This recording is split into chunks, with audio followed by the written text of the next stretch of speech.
So no dinosaur bones, eh? There's just...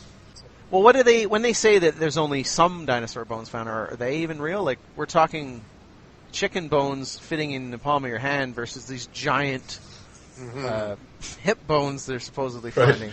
Were dinosaurs small back in the 1850s, and then since then they've gotten bigger and bigger the digger they've dug? Yeah, apparently.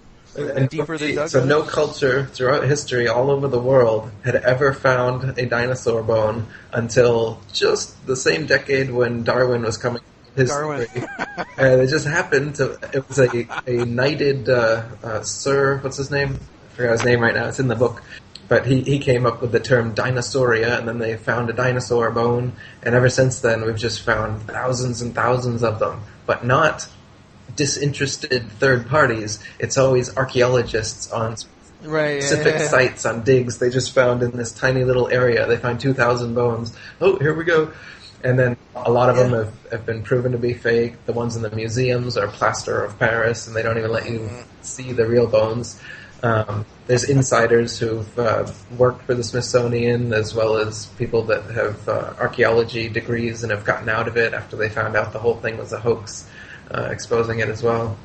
The dinosaurs. Wow.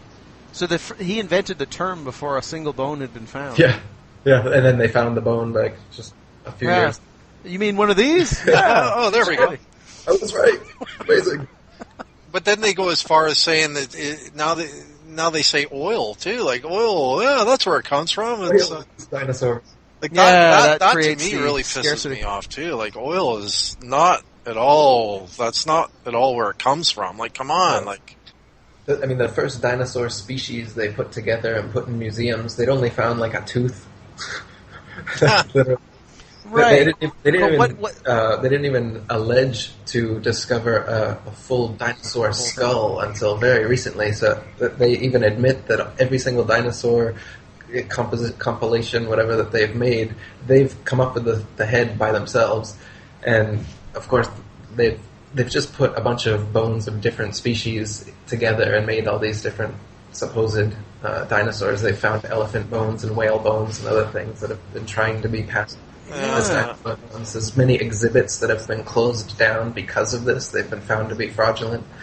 So it's just a long deception that's been going on since the time of Darwin, and not at all before it. That's the biggest piece of evidence against the theory, is that no physical evidence for this dinosaur hoax ever came into existence until they actually coined the term, and then suddenly, university positions open up and all these people can get paid a shitload of money to go and discover all these bones that nobody else ever discovers by accident. Exactly. The Dead Sea Scrolls or something, for instance, is discovered by a little shepherd boy in the woods by accident. That's how a real discovery is made, not by some guy with university tenure that goes out to some random place that nobody else goes to and then makes a discovery that no one else in any culture throughout all of history has ever found, but he finds 2,000 in the space of a quarter of an acre or something. Wow. Amazing. And isn't it actually in the opening scene in Jurassic Park? Doesn't a boy discover the bones? There you go. What happens? They put it in the movie. There you go. It's more convincing that, man. And that's another thing too, is how every movie's either about space or dinosaurs for kids in some way. Absolutely. There's always these waves. I remember in the late 80s when I was like 10, they had this dinosaur exhibit in the Expo Center there, Dusty, what did they call it? Where Expo 86 was. Oh, yeah. Yeah, they had a thing in there, and then you can go on a computer, these old-fashioned computers they had at the time, and like a Mac something. Science World? And Science World, yeah. And you go on and you design a dinosaur and you go, no, this couldn't have lived, it's too top-heavy and all that. But the ones they do are like that anyway. Yes. They make all these ridiculous shapes. It's like, the T-Rex has no arms. Yeah, like little tiny legs. That's right. A lot of the models have to be held up by wires and stuff because even their plaster of Paris bones won't stand up in the figure that they've shaped the animal. They don't and that works with evolution, right? Because evolution is stupid, so it just does whatever. So the little short T-Rex that's fine because evolution did it. Yeah. Wow. The class Dinosauria was originally defined by Sir Richard Owen of the Royal Society and Superintendent of the British Museum Natural History Department in 1842. Or, in other words, the existence of dinosaurs was first speculatively hypothesized by a knighted museum head coincidentally in the mid-19th century during the heyday of evolutionism, before a single dinosaur fossil had ever been found. The Masonic media and mainstream press worldwide got to work hyping stories of these supposed long-lost animals, and then, lo and behold, 12 years later, in 1854, Ferdinand Vandiveer Hayden, during his exploration of the upper Missouri River, found proof of Owen's theory. A few unidentified teeth he mailed to leading paleontologist Joseph Leidy, who several years later declared them to be from an ancient, extinct Trachodon dinosaur, which, beyond ironically, means rough tooth. Firstly, it should be needless to say that it is impossible to reconstruct an entire hypothetical ancient animal based on a few teeth. But even more importantly, it is dubious that a myriad of ancient reptile, bird, and reptile mammal transitional forms necessary for the blossoming theory of evolution would be hypothesized and then conveniently discovered by teams of evolutionist archaeologists purposely out looking to find such fossils. And it is even more dubious that such fossils have supposedly existed for millions of years, but were never found by or known to any civilization in the history of humanity until evolutionism's Masonic renaissance in the mid-19th century. David Wozni wrote, "Why are there no discoveries by Native Americans in all the years previous when they roamed the American continents? There is no belief of dinosaurs in the Native American religion or tradition. For that matter, why were there no discoveries prior to the 19th century in any part of the world? According to the World Book Encyclopedia, before the 1800s, no one ever knew that dinosaurs existed. During the late 1800s and early 1900s, large deposits of dinosaur remains were discovered. Why has man suddenly made all these discoveries? No tribes, cultures, or countries in the world ever discovered a dinosaur bone before the mid-1800s, and then they were suddenly found all over the world in North America, South America, Europe, Asia, Africa, Argentina, Belgium, Mongolia, Tanzania, West Germany, and many other places apparently had large deposits of dinosaur fossils never before seen. All these places were inhabited and well explored for thousands of years before this time. Why had no one ever found a dinosaur fossil before?" According to the book The Dinosaur Project, paleontological journalist Wayne Grady claims the period following this, from around 1870 to 1880, became a period in North America where some of the most underhanded shenanigans in the history of science were conducted. In what was known as the Great Dinosaur Rush, or the Bone Wars, Edward Drinker Cope of the Academy of Natural Sciences and Othniel Marsh of the Peabody Museum of Natural History began a lifelong rivalry and passion for dinosaur hunting. They started out as friends, but became bitter enemies during a legendary feud involving double-crossing, slander, bribery, theft, spying, and destruction of bones by both parties.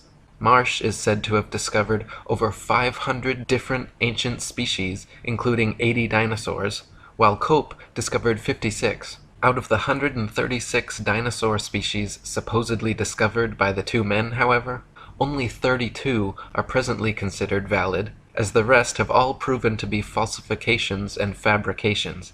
None of them once claimed to find a complete skeleton either, so all their work involved reconstructions. In fact, to this day, no complete skeleton has ever been found, and so all dinosaurs are reconstructions. David Wozni wrote, "Discoveries and excavations seem not to be made by disinterested people such as farmers, ranchers, hikers, outdoor recreationists, building construction industry basement excavators, pipeline trench diggers, and mining industry personnel, but rather by people with a vested interest such as paleontologists, scientists, university professors, and museum organization personnel who were intentionally looking for dinosaur bones or who have studied dinosaurs previously. Finds are often made during special dinosaur bone hunting trips and expeditions by these people to faraway regions already inhabited and explored. This seems highly implausible. More believable is the case of the discovery of the first original Dead Sea Scrolls in 1947, which were unintentionally discovered by a child and which were all published by 1955. In some cases of a discovery of dinosaur bones by a disinterested person, it was suggested to them by some professional in the field to look or dig in a certain area. Also very interesting to note are special areas set aside and designated as dinosaur parks, for which amateur dinosaur hunters are required to first obtain a dinosaur hunting license.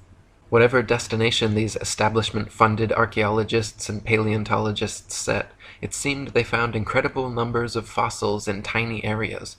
In one of the largest dinosaur excavation sites, called the Ruth Mason Quarry, over 2,000 fossils were allegedly discovered. Casts and original skeletons assembled from these bones are currently on display in over 60 museums worldwide.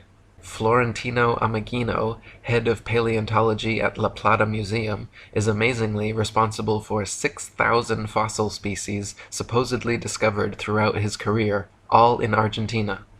Dinosaur hunter Earl Douglas sent 350 tons of excavated dinosaur bones to the Carnegie Museum of Natural History throughout his career, all coming from the Dinosaur National Monument in Utah. During an expedition to Patagonia, Dr. Louis Chiappe and Dr. Lowell Dingus supposedly discovered thousands of dinosaur eggs at a site of only a few hundred square yards. Many experts have mentioned how such finds of huge quantities of fossils in one area by just a few highly invested individuals goes against the laws of natural probability and lends credence to the likelihood of forgeries or concentrated planting efforts. David Wozni wrote, "Dinosaur bones sell for a lot of money at auctions. It is a profitable business. There is pressure for academics to publish papers. Museums are in the business of producing displays that are popular and appealing. Movie producers and the media need to produce material to sell to stay in business. The mainstream media loves to hype alleged dinosaur finds. Much is to be gained by converting a bland, non-dinosaur discovery of a bone of modern origin into an impressive dinosaur find and letting artists' interpretations and imaginations take the spotlight rather than the basic, boring, real find. There are people who desire and crave prestige, fame, and attention. There is the bandwagon effect and crowd behavior. And then there are people and entities pursuing political and religious agendas. Highly rewarding financial and economic benefits to museums, educational and research organizations, university departments of paleontology, discoverers and owners of dinosaur bones, and the book, television, movie, and media industries may cause sufficient motivations for ridiculing of open questioning and for suppression of honest investigation. The fact that T-Rex bones have sold at auctions for upward of $12 million shows how lucrative the field of dinosaur hunting can be, and it just happens to be museum officials who serendipitously seem to make the most prolific finds. The first dinosaur to ever be publicly displayed was the Hadrosaurus folci at Edward Drinker Cope's Academy of Natural Sciences in Philadelphia. The bones were co-discovered by Joseph Leidy, Cope's esteemed professor, and the man responsible for the Trachodon Toothosaurus. The original Hadrosaurus reconstruction, which is still on display today, shows a huge plaster-cast bipedal reptile standing upright, using its tail as a third leg. What few people know, however, is that no skull was ever discovered, and no original bones were put in the public exhibit. David Wozni wrote, "A visual and a sculptural artist were promptly hired to invent a skull, and from the illustrations of another artist, who had depicted the iguanodon, the two artists drew the same face for the Hadrosaurus folci. The people involved could now technically defend the existence of this dinosaur if someone were to ask. The stunt worked out so well and fooled the public so thoroughly that they could later change the head of the creature without anyone noticing. To this day, Hadrosaurus folci is on display at the Academy of Natural Sciences in Philadelphia. The bones are said to be kept behind heavy closed doors, but a plaster copy is exhibited in their place. So we learn of an iguana skull being substituted for the skull of a dinosaur on display. What was the public told at the time? What are we not being told today? What we are not being told is that this is the rule and not the exception. To this day, not a single complete skeleton of any dinosaur has ever been found. All the museum displays, models, mannequins, cartoons, and movies of prehistoric monsters you have ever seen are all imaginative reconstructions based on incomplete skeletons arranged in a manner paleontologists believe to be most realistic. Furthermore, the skeletons exhibited in museums are all admittedly intricate fabrications made of plaster, fiberglass, various epoxies, and other animal bones, not original fossils. When dinosaur bones are transported and prepared, they use strips of burlap soaked in plaster to jacket over the fossils. Then, after applying a tissue separator to keep the plaster from direct contact with the bone, the soaked burlap strips are laid on until it is totally encased in a protective, mummy-like coating ready for safe transport. In an article titled, "A Fossil's Trail from Excavation to Exhibit," one insider remarked that, through mold making and casting, we can totally fabricate limbs, ribs, vertebrae, etc. for the missing pieces of an articulated skeletal mount. Plaster, fiberglass, and epoxies are often and commonly used. In reconstruction work on single bones, small to large cracks can be filled in with mache or plaster mixed with dextrin, a starch that imparts an adhesive quality and extra hardness to regular molding plaster. We've also had success using epoxy putties. Large missing fragments can be sculpted directly in place with these same materials. In other words, museum personnel work with plaster and other materials to transport and fabricate skeletons and missing or incomplete bones all the time. In fact, the huge dinosaur bone displays found in museums across the world are admittedly carefully prepared fakes. No independent researcher has ever examined a real dinosaur. They claim all the actual fossils are kept in high-security storage, but only a select few paleontologists are ever allowed to examine them, so the ability to ascertain their authenticity is kept from the general public. Robin Kofod wrote, "Most people believe that dinosaur skeletons displayed in museums consist of real dinosaur bones. This is not the case. The real bones are incarcerated in thick vaults to which only a select few highly placed researchers hold a key, which means that no independent researcher has ever handled a Tyrannosaurus rex bone. When people unaffiliated with the paleontological establishment attempt to gain access in order to study these dinosaur bones, they are met with refusal upon refusal. Only around 2,100 dinosaur bone sets have been discovered worldwide, and out of these, only 15 incomplete Tyrannosaurus rex bone sets have been found. These dinosaur bone sets have never formed a complete skeleton, but from these incomplete bone sets, paleontologists have constructed a hypothesis about the appearance of the whole skeleton which they have modeled in plastic. If thousands of long necks and large carnivorous reptiles had really roamed the earth, we wouldn't only have found 2,100 dinosaur bone sets, but millions of bones, with ordinary people tripping over them when digging in their vegetable patches." David Wozni wrote, "When children go to a dinosaur museum, are the displays they see displays of science, or displays of art and science fiction? Are we being deceived and brainwashed at an early age into believing a dinosaur myth? Deep, probing questions need to be asked of the entire dinosaur business. There may have been an ongoing effort since the earliest dinosaur discoveries to plant, mix, and match bones of various animals, such as crocodiles, alligators, iguanas, giraffes, elephants, cattle, kangaroos, ostriches, emus, dolphins, whales, rhinoceroses, etc., to construct and create a new man-made concept, prehistoric animal called the dinosaur, where bones from existing animals are not satisfactory for deception purposes. Plaster substitutes may be manufactured and used. Some materials similar or superior to plasticine clay or plaster of Paris would be suitable. Molds may also be employed. What would be the motivation for such a deceptive endeavor? Obvious motivations include trying to prove evolution, trying to disprove or cast doubt on the Bible and the existence of a God, and trying to disprove the young Earth theory. The dinosaur concept implies that if God exists, he tinkered with his idea of dinosaurs for a while, then probably discarded or became tired of this creation, and then went on to create man. The presented dinosaur historical timeline suggests an imperfect God who came up with the idea of man as an afterthought, thus demoting the biblical idea that God created man in his own image. Type dinosaur skulls into a search engine, and you will find a variety of replicas, tailor-made dinosaurs, and museum-quality skeletons. One of the largest and most renowned suppliers of fake dinosaurs is the Zigong Dino Ocean Art Company in Sichuan, China, which provides natural history museums worldwide with ultra-realistic dinosaur skeletons made from real bones. Chicken, frog, dog, cat, horse, and pig's bones are melted down, mixed with glue, resin, and plaster, then used as base material for recasting as dinosaur bones.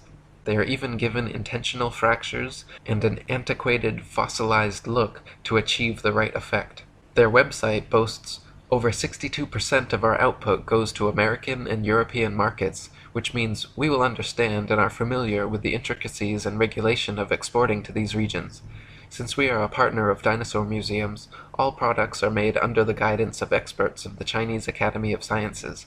We have gained a global sales network reaching the USA, Brazil, France, Poland, Russia, Germany, Saudi Arabia, South Korea, Thailand, Indonesia, exhibited in Peru, Argentina, Vancouver, Cincinnati, Chicago, and other places.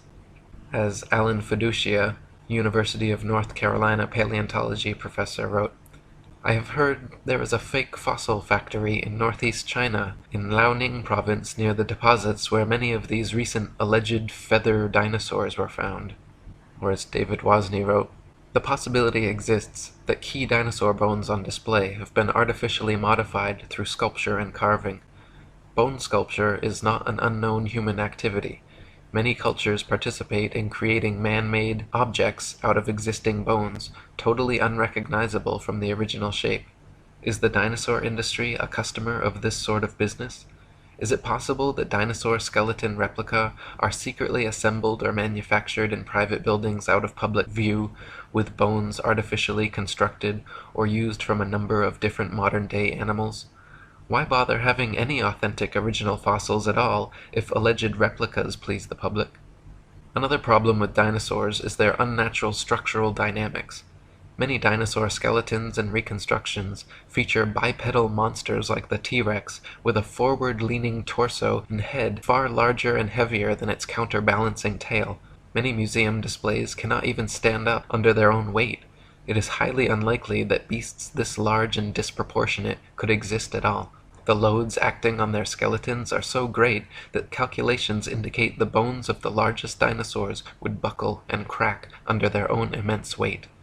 Experts have also pointed out that dinosaurs would have to have moved much slower than portrayed in movies to prevent sudden shocks to their skeletons.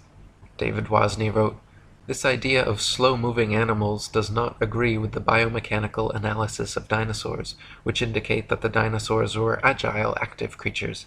This is the paradox between the dinosaur's size and lifestyle. Many displays and drawings of dinosaurs appear to be an absurdity, showing a two-legged animal that would be totally off balance, with the weight of head and abdomen much greater than weight of tail, which is supposed to act as a counterbalance. Is the dinosaur industry a case of science trying to meet public desires or expectations? The movie Jurassic Park is an example of showing dinosaurs much larger than any current displays in museums. After the movie came out, it is interesting to note that many articles were written asking, is this possible? I can recall a report of dinosaur DNA being discovered preserved in amber, which later turned out to be false. Robin Kofod wrote, overall, several millions of dollars have been spent promoting the existence of dinosaurs through movies, TV, magazines, and comics. The world of movies and paleontology are like Siamese twins. People's view on the existence of dinosaurs is based not on firm evidence, but on Hollywood-fixated artistic impressions.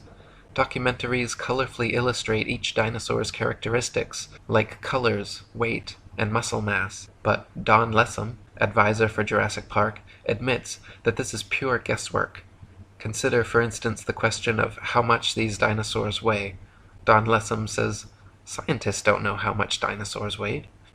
Dinosaurs are presented to the public with colorful artistic reconstructions, drawings, models, mannequins, gigantic skeletons in museums, cartoons and movies showing these beasts in explicit detail, but the fact is, from the assigning and arrangement of bones in each species, to the impossible to discern soft tissue, skin, eyes, noses, color, hairiness, texture, etc., just like the many supposed ape-man species, all dinosaur reconstructions are 100% fictional fabrications created by invested and inventive evolutionists. They purposely present dinosaurs to children in the media to spark and bias their young imaginations toward their machinations. Cartoons like Ice Age and The Land Before Time, movies like Jurassic Park and Dinosaur Island, coloring books, dolls, plastic toys, elementary school textbooks, and huge displays in children's museums certainly have an effect on budding young minds. National Geographic and the Ice Age movies were produced by Mason Rupert Murdoch's News Corp and 20th Century Fox. The Masonic production company Universal Studios created Jurassic Park and The Land Before Time. They are owned by Comcast, whose main shareholders are Masons, J.P. Morgan, and the Rothschilds. Discovery Channel, which features many dinosaur documentaries, is also financially advised by N.M. Rothschilds and Son Limited. Former paleontology student Michael Forsell claimed on a radio interview with leading paleontologist Jack Horner that he was a total fraud, fabricating evidence and perpetuating the myth of dinosaurs. He continued on saying, "I started my career in the field of paleontology only to leave my studies once I realized the whole thing was a sham. It's nonsense. Most of the so-called skeletons in museums are actually plaster casts. They even do it openly on documentaries now, preserving the bones my ass. I struggled as a student mainly because I could not tell the difference between a fossilized egg and an ordinary rock, and of course there is no difference. I was treated like a leper when I refused to buy into their propaganda and promptly left the course. Dinosaurs never existed. The whole shebang is a freak show. They just grab a couple of old bones and form them into their latest Frankenstein's monster-like exhibit. We are all being fooled, and it's wrong, but together we can stop it." Many claim that since dinosaur fossils have been radiometrically dated to be tens of millions of years old, that their authenticity is thus proven. The fact is, however, that the methods used to date dinosaur fossils involve not measuring the actual fossils, but the rocks near where they are found. Most fossils are found near the surface of the Earth, and if a modern-day animal were to die in the area, paleontologists would be likely to date them the same age. Dr. Margaret Helder, in her book Completing the Picture, a handbook on museums and interpretive centers dealing with fossils, she writes, "Scientists used to be very impressed with the potential of radiometric for coming up with absolutely reliable ages of some kinds of rocks. They do not feel that way anymore. Having had to deal with numerous calculated dates which are too young or too old compared with what they expected, scientists now admit that the process has many more uncertainties than they ever would have supposed in the early years. The public knows almost nothing about uncertainties in the dating of rocks. The impression that most people have received is that many rocks on Earth are extremely old and that the technology exists to make accurate measurements of the ages. Scientists have become more and more aware, however, that the measurements which the machines make may tell us nothing about the actual age of the rock." One of the main reasons that evolutionists needed the existence of dinosaurs was to answer the complicated problems present in the theory of evolution, including sea-dwelling animals evolving into land dwellers, reptiles evolving wings, feathers, flying and becoming birds, as well as other reptiles evolving warm blood, live births, breasts, and becoming mammals, through their imaginary multi-million-year timeline and a variety of supposed transitional dinosaur forms. The paleontological establishment has been promoting various sea dinosaur, reptile/birds, and reptile/mammals to bridge these gaps. Many professionals and experts in the field have disputed such findings as often as they have been presented, however. Dr. Storrs Olson, a Smithsonian Institute scientist, wrote, "The idea of feathered dinosaurs and the theropod origin of birds is being actively promulgated by a cadre of zealous scientists acting in concert with certain editors at Nature and National Geographic, who themselves have become outspoken and highly biased proselytizers of the faith. Truth and careful scientific weighing of evidence have been among the first casualties in their program, which is now fast becoming one of the grander scientific hoaxes of our age. No authentic feathers have ever been found with dinosaur fossils, though a few exposed hoaxes certainly attempted to fake it. Dr. Olson called the adding of feathers to their findings hype, wishful thinking, propaganda, nonsense fantasia, and a hoax. In the 1990s, many fossils with feathers were supposedly discovered in China, suspiciously close to the Zhejiang Dino Ocean Art Company, but when examined, Dr. Timothy Rowe found the so-called Confuciusornis was an elaborate hoax. He also found the Archaeoraptor, supposedly discovered in the 90s, was composed of bones from 5 different animals. When Dr. Rowe presented his findings to National Geographic, the head scientist reportedly remarked, "Well, all of these have been fiddled with." National Geographic then proceeded with their news conferences and media stories about the Archaeoraptor fossils being genuine and having found the missing link in evolution. Robin Kofod wrote, "In 1999, National Geographic magazine was busted when they presented in a colorful and fancily presented article the missing link, an Archaeoraptor dinosaur, which was supposed to support the basic tenet of evolutionary theory that dinosaurs had slowly developed over millions of years. Their proof consisted of a fossil where carefully arranged bone imprints gave the impression of a creature half dinosaur and half bird. The scam was discovered during a CT scan which uncovered unnatural bone links. National Geographic magazine was later forced to admit, when pressured, that the fossil was man-made." Paleontologists claim that Archaeopteryx is another transitional form of bird evolved from dinosaurs, but this theory falls on its face against overwhelming evidence to the contrary. Other species like Confuciusornis, Launingornis, and Eolalavis have all been found to be contemporary with the Archaeopteryx and are indistinguishable from present-day birds. Alan Fiducia from University of North Carolina, one of the most famous ornithologists in the world, stated, "I've studied bird skulls for 25 years, and I don't see any similarities whatsoever. I just don't see it. The theropod origin of birds, in my opinion, will be the greatest embarrassment of paleontology of the 20th century." Larry Martin from the University of Kansas, a paleoornithologist, says, "To tell you the truth, if I had to support the dinosaur origin of birds with those characters, I'd be embarrassed every time I had to get up and talk about it." Even if dinosaurs did evolve into birds to fill their evolution gap, it does not explain how something like the common housefly could have evolved. Flies flap their wings simultaneously 500 times per second. Even the slightest dissonance in vibration would cause them to lose balance and fall. But this never happens. How could they evolve such an amazing and specialized ability? Why were dinosaurs never discovered before the evolutionist renaissance in the mid-19th century?